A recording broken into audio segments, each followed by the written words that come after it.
Précédemment, dans le village de Hadjé, deux garçons Asta et Yuno furent abandonnés par leurs parents devant l'église du village. Le curé les recueillit. Dès l'enfance, ils voulaient tous les deux devenir empereurs mages. Ils s'entraînèrent chaque jour afin de réaliser leurs rêves. Lorsqu'ils ont 15 ans, ils reçurent des grimoires afin d'augmenter leur pouvoir magique. Ils décident alors de passer l'examen des chevaliers mages. Yuno avec son grand pouvoir rejoint l'Aube d'Or, la plus prestigieuse de tous les compagnies, et Asta rejoint le Taureau Noir, la compagnie des bons Ariens. Un nouveau donjon est apparu à proximité avec la frontière du pays de Diamond. Alors qu'il débattait avec les autres membres de la compagnie du nom à donner à son oiseau, Asta apprend de Yami Sukehiro que l'empereur mage lui confie la mission d'explorer le donjon qui vient de faire son apparition pour y trouver les trésors et reliques magiques. Ne sachant pas de quoi il s'agit, Mania prend son temps pour expliquer à Asta ce qu'est un donjon. Ils doivent agir vite pour éviter que le royaume de Diamond soit tenté de s'en emparer. Yami désigne Noël et Luck pour l'accompagner. Téléportés sur place, ils marchent pendant des heures, avant de trouver le donjon. Ils entrent dans l'édifice et arrivent dans une galerie interne dont l'agencement sans logique a probablement été engendré par une forte concentration de mana dans les lieux. Luck, expert en détection du mana, repère de nombreux pièges magiques qu'Asta a désamorcés grâce à son épée annihilant la magie. Luck sent la présence d'autres personnes dans le donjon. Sans donner de raison à Asta et Noël, il leur fausse compagnie pour s'occuper des gêneurs. Asta et Noël essayent d'avancer seuls. Noël marche sur un autre piège et elle se fait capturer par une plante carnivore. Asta qui voulait lui venir en aide se fait aussi capturer, mais ils reçoivent une aide inattendue de Yuno avec deux camarades de l'Aube d'Or, que le roi a aussi missionné pour l'exploration du donjon. Klaus commence à dénigrer Asta et toute la compagnie du Taureau Noir qui ne prend rien au sérieux à ses yeux. Il relève d'ailleurs le fait que leur troisième coéquipier brille par son absence. Pour répliquer, Asta le traite de binoclard, ce qui le met en rogne. Noël et Mimosa de leur côté s'échangent quelques cordialités étant cousines, mais ne se portent pas vraiment dans le cœur l'une comme l'autre.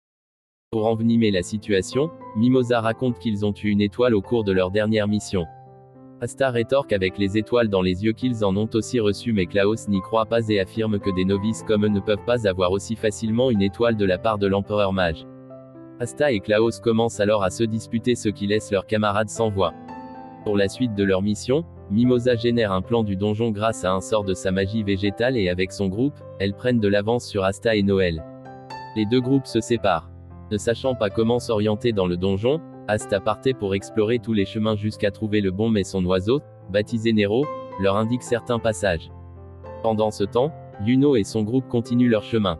En cours de chemin, Klaus traite Asta d'abruti et qu'il n'a rien à faire dans le donjon vu qu'il a aucune once de mana.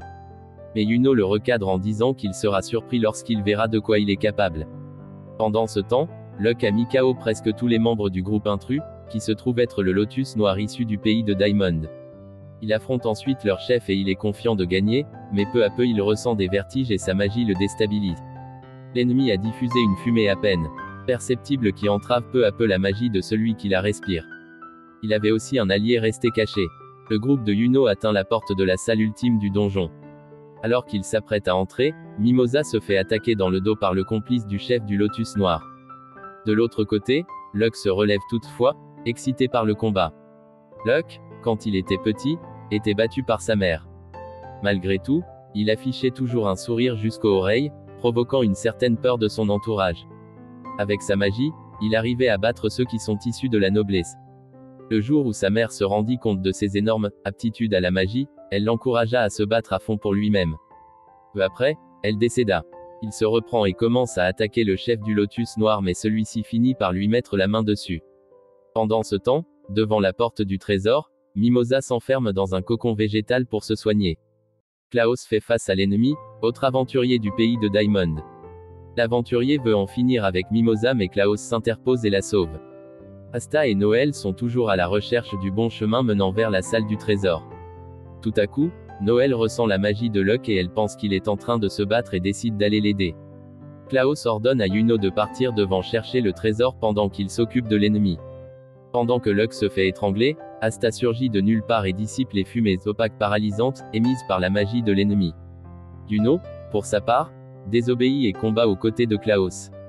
Malgré l'intervention de Asta dans le combat pour faire face à l'ennemi, Luck se jette toute seule dans le combat, criant qu'il n'a besoin de personne pour gagner. Mais Asta lui vient tout de même en aide pour venir à bout de leur ennemi. En voyant Asta se démener pour lui venir en aide, Luck se rend compte qu'il n'est pas seul mais qu'il a des amis. Soudain Asta, Noël et Luck se retrouvent piégés dans une immense cage de fumée. De son côté, Yuno lance 2 sorts simultanément, ce qui surprend Klaus qui le traitait de moins que rien. Asta, Noël et Luck tentent de frayer un chemin mais sans succès. Cependant, en alliant leurs pouvoirs, ils réussissent à s'en sortir et à piéger leur adversaire. Et Asta l'achève en beauté en lui mettant un bon coup d'épée. Pendant ce temps, Yuno est en difficulté contre l'ennemi, malgré toute la puissance qu'il a déployée. Son adversaire a invoqué une épée géante pour contrer tous ses sorts. Asta, Luck et Noël l'emportent sur leur adversaire mais celui-ci leur fausse compagnie tant qu'il le peut plutôt que d'être fait prisonnier il préfère mourir de vieillesse dans son lit. Il s'enfuit à bord d'un engin à base de fumée et récupère tous ses camarades. Luck perçoit alors autre part dans le donjon une très forte concentration de mana de quelqu'un d'autre et il décide de s'y rendre avec son groupe. Klaus et Yuno luttent contre leur propre adversaire, Mars, chevalier du royaume Diamond. Klaus, en voyant les diamants incrustés dans son front, se demande s'il n'est pas issu de la brigade spéciale d'entraînement de ce pays où les enfants prometteurs y suivent une formation très dure à l'issue de laquelle ils doivent combattre à mort et jusqu'à ce qu'il n'en reste qu'un. Aussitôt, Klaus attaque Mars avec sa lance foreuse mais il le bloque avec un clone de diamant qu'il a créé à son image. Sans attendre, Mars réplique en attaquant Yuno avec son épée géante mais il l'esquive au premier coup mais Mars finit par l'avoir. Yuno s'acharne, à l'instar d'Asta qui n'avait jamais baissé les bras même sans pouvoir magique. Mais Mars est trop puissant pour lui et il tombe de fatigue.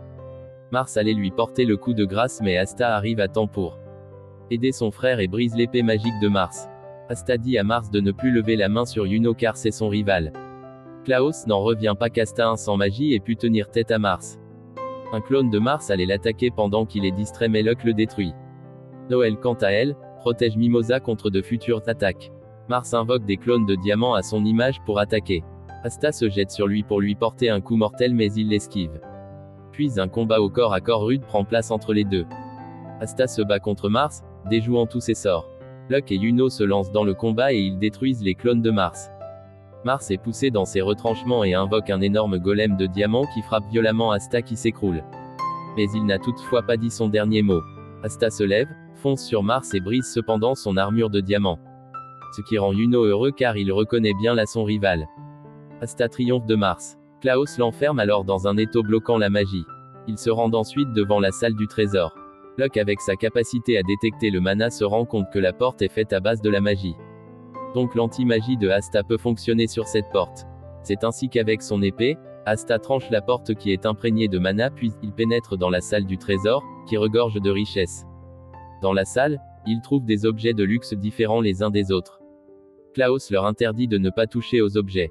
Au loin, Yuno remarque un parchemin. Il se rapproche et prend le parchemin puis tente de le lire. Tout à coup, son grimoire se met à briller et les caractères sur le parchemin disparaissent. Klaus lui ordonne alors de reposer le parchemin et il s'exécute. Asta quant à lui voit un étrange cadran au mur et Klaus reluque le grimoire rapiécé de Mars. Soudain, Mars s'empare du grimoire et les attaque à nouveau. Il les piège dans du diamant. Klaus n'en revient pas de voir que Mars est capable d'utiliser la magie de plusieurs éléments, alors que normalement, chacun ne peut utiliser qu'un des 4 éléments, l'eau, la terre, l'air, le feu, et ses déclinaisons. Noël tente de répliquer mais en vain. Il attaque Noël et la blesse gravement. Ayant vu Noël blessé, Asta fonce vers Mars mais celui-ci va lui faire voir de toutes les couleurs en lui balançant ses épées volantes. Mars le repousse et il traverse un mur puis atterrit dans une autre salle. Mars voit Mimosa utiliser son pouvoir pour soigner Noël. Mimosa ressent un grand respect pour Noël, qui s'acharne depuis longtemps à maîtriser la magie. Mars se tourne alors vers Mimosa en disant que les faibles n'ont pas le droit de vivre. Mars se rappelle d'une ancienne camarade, qui avait essayé de le tuer lors de son épreuve finale. L'oiseau qui accompagne Asta, Nero, montre à Asta une épée dans une pièce annexe à la salle du trésor puis il s'en empare. Pendant qu'il tente d'attaquer Mimosa et Noël, Asta tente de repousser les assauts de Mars. Il blesse Mars mais ce dernier guérit vite grâce à la magie régénératrice de flamme. Alors Asta absorbe un peu de mana à Noël afin de venir à bout de Mars puis crée une lame aqueuse qui détruit le golem de Mars. Il parvient à nouveau à le mettre à terre, avant de se rendre compte que son adversaire lui a planté un pic de diamant dans l'abdomen. Mimosa s'occupe de soigner Asta dont la vie est en danger. Voir tout le monde s'inquiéter pour Asta a rappelé à Mars que son ami Fana pendant leur formation, s'était suicidé dans l'épreuve finale de combat à mort pour lui permettre de survivre, elle lui avait fait promettre de partir en voyage à travers le monde à sa place. Mars se relève pour achever Asta. Yuno parvient à se libérer mais il sent qu'il n'arrêtera pas à temps Mars. Soudain, le temps se fige et une fée apparaît puis annihile le pouvoir de Mars. L'épée d'Asta revient dans son grimoire quand soudain, se déclenche l'effondrement du donjon. Asta demande à ses compagnons de sauver aussi Mars, mais le plafond se dérobe sur lui. Ils arrivent à évacuer à temps le donjon.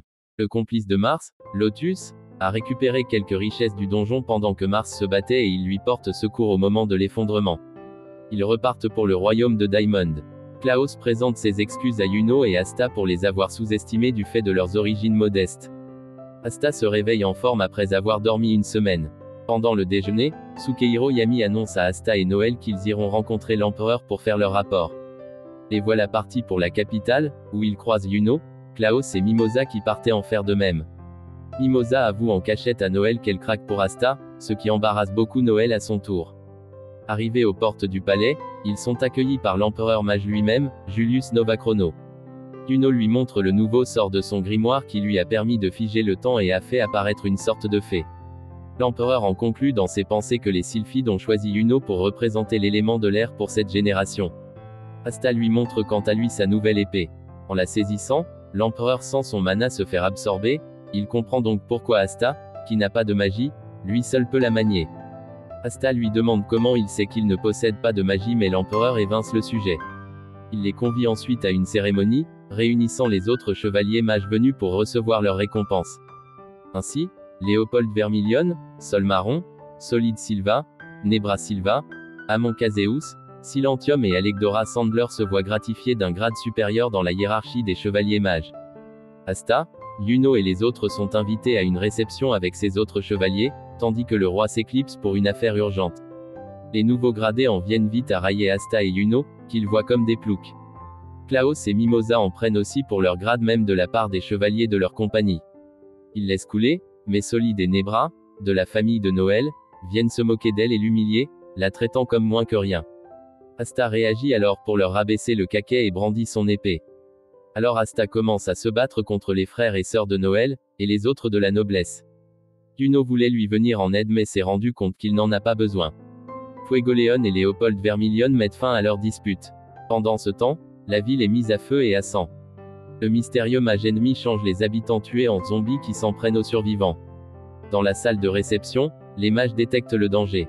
Silentium dresse une maquette magique de la ville qui montre aussi les quartiers attaqués. Asta part sans réfléchir porter secours à la population, suivi de Léopold, qui aime son impulsivité. Fuegoleon organise le reste de la défense. Noël et Fuegoleon iront rejoindre Asta et Léopold partis pour le sud. Les Silva partent pour le district central. Sol Marron et Charlotte Roseley vont au district est. Klaus, Amon et Alekdora Sandler s'occupent de la moitié est et ouest. Sandler, avec Yuno et Mimosa, s'occuperont du district nord-ouest. Ils se dispersent pour aller remplir leur mission. Asta est celui qui trouve le mage responsable de ce chaos. Asta sauve la jeune fille et combat Rad, le mage qui a mis à sac la ville. Pendant ce temps, tous les autres mages combattent les cadavres d'habitants agissant comme des morts vivants. Asta repousse les assauts de son ennemi qui lui envoie des sorts de boules de miasme noir. Asta est superficiellement blessée mais la plaie ne cesse de saigner. Rad fait appel à sa quatrième marionnette la plus perfectionnée, Jimmy. Ce mort-vivant est celui qui a créé les miasmes. Noël aperçoit Asta en difficulté car il doit protéger la fillette et ne peut contre-attaquer. Elle cherche de l'aide mais Fuegoleon vient lui redonner du poil de la bête, pour qu'elle arrête de s'écraser face à ses frères et sœurs et qu'elle ne peut se permettre de faire des simagrées dans un champ de bataille. Elle se ressaisit alors et crée un sort de protection autour de la fillette. Léopold vient aussi prêter main forte à Asta en le débarrassant des autres morts vivants invoqués par Rad. Asta peut ainsi vaincre Jimmy. Rad fait ensuite appel à sa deuxième marionnette, Alfred, qui peut lancer des éclairs. Le roi Augustus Kira Clover XIII s'offusque que l'empereur mage ne soit pas en personne à ses côtés pour le protéger. Pendant ce temps, dans les cuisines royales, le chef refuse d'abandonner son plat en cours de préparation pour fuir le danger. Charmy Papitson, du Taureau Noir, squatte les cuisines royales, guidé par sa gourmandise. Rad invoque un deuxième pantin, un golem pour occuper de Noël et Léopold. Asta ne parvient pas à vaincre Alfred quand soudain, la marionnette se fait carboniser. Fuegoleon, chef du lion flamboyant, arrive en renfort. Il reconnaît la valeur d'Asta qui s'est acharné malgré ses pouvoirs magiques nuls. Rad rappelle à Fuegoleon qu'il était autrefois lui aussi mage du royaume de Clover. Il appartenait à la compagnie de l'orque Magenta mais il fut banni pour son usage de sortilèges proscrits.